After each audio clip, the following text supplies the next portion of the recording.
Yes, there was a time when car companies were willing to spend money on ideas that weren't going to make them a dime. A pickup truck with no side doors definitely fits that description. Dodge called it the Deora, and this is its story.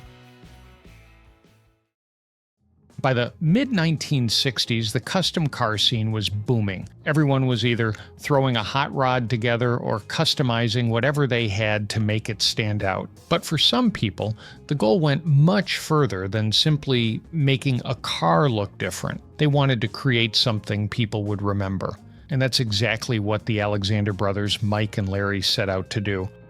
The Alexanders were well known in the Detroit custom car scene, and when they got their hands on a Dodge A100 pickup, they had much bigger plans than just giving it a fancy paint job. They wanted to build something totally out there. Now, this wasn't a simple add some chrome and call it a day kind of project. The A100 had a hard square body and a boxy cab-over design. The pickup itself looked pretty ordinary, so Mike and Larry reached out to Harry Bentley Bradley, a man already well-versed in designing cars that, let's just say, were pretty unusual. When the Alexanders asked him to put their ideas on paper, Bradley went full throttle, imagining what that A100 could really become and taking the design in a completely different direction. Bradley's plan was pretty simple. Take everything that made the A100 a typical pickup and get rid of it. He went with smooth lines and a much cleaner shape, and that mission was a success. The A100 was barely an A100 anymore. This truck was going to be lowered, not just a little bit, but a lot, and smoothed out like a hot rod on steroids. No square edges and no sharp lines.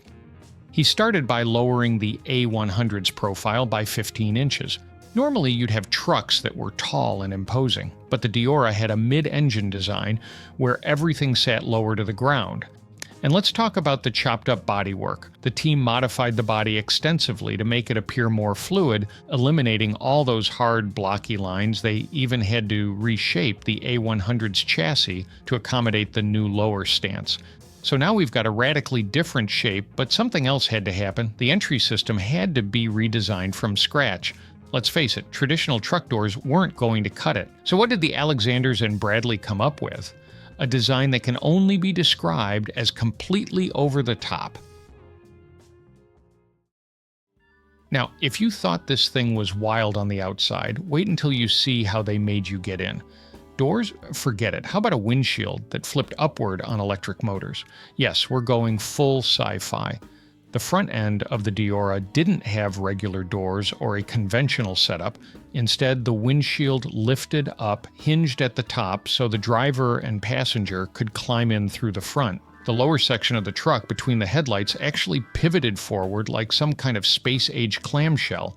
And if that wasn't enough, even the steering wheel had a trick up its sleeve. The whole steering setup could swing out of the way, making it easier to climb into the truck.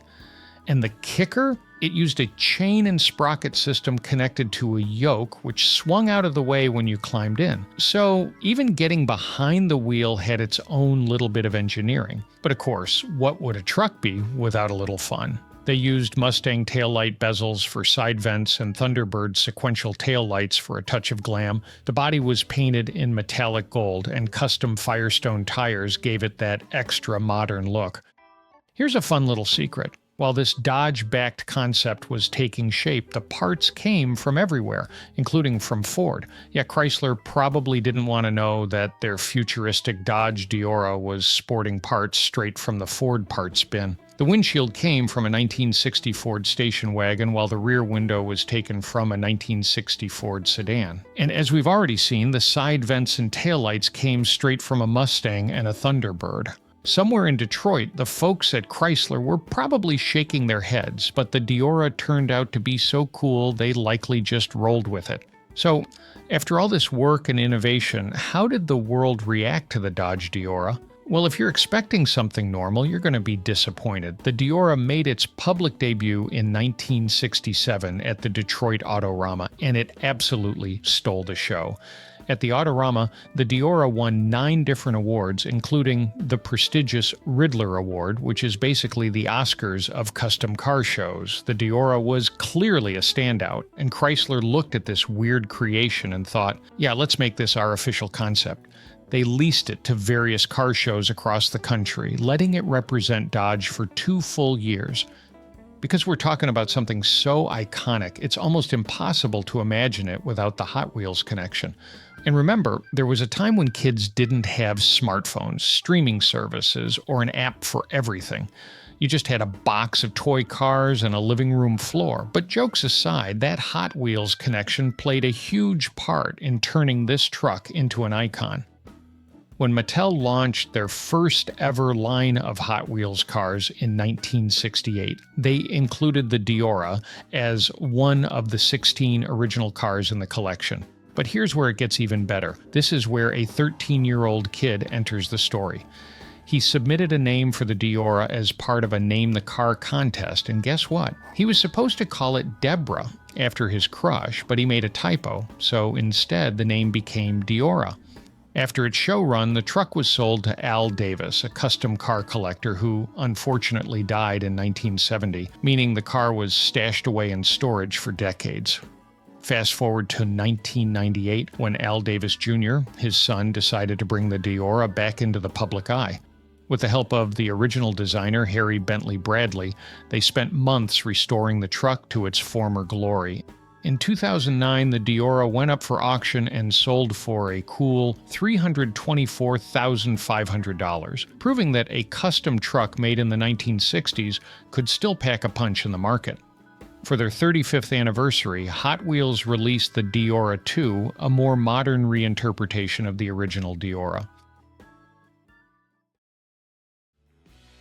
The Dodge Deora wasn't practical, and let's be honest, you probably wouldn't want to drive it to the store to pick up milk, but it was memorable. I'm willing to bet that more than a few of you had a Hot Wheels Deora speeding around your living room as a kid. And to finish things off with a little controversy, we've got to talk about the Cybertruck. I came across a comment from someone saying, this is how the Cybertruck should have looked, and I can see where they're coming from. But what do you think? Does the Deora look cooler? Does the Cybertruck look better? Or should both of them have never existed in the first place? Let me know in the comments. The information in this video was gathered from the sources shown on screen. As always, you can find the sources in the Google Doc linked in the description. I recommend checking them out for more details. If you enjoyed this video, there are a couple more on screen you might like. One is about the Dale, a car that became the center of one of the biggest automotive scams of the 1970s. The other tells the story of Studebaker from the very beginning to the very end. Otherwise, I'll see you in the next one.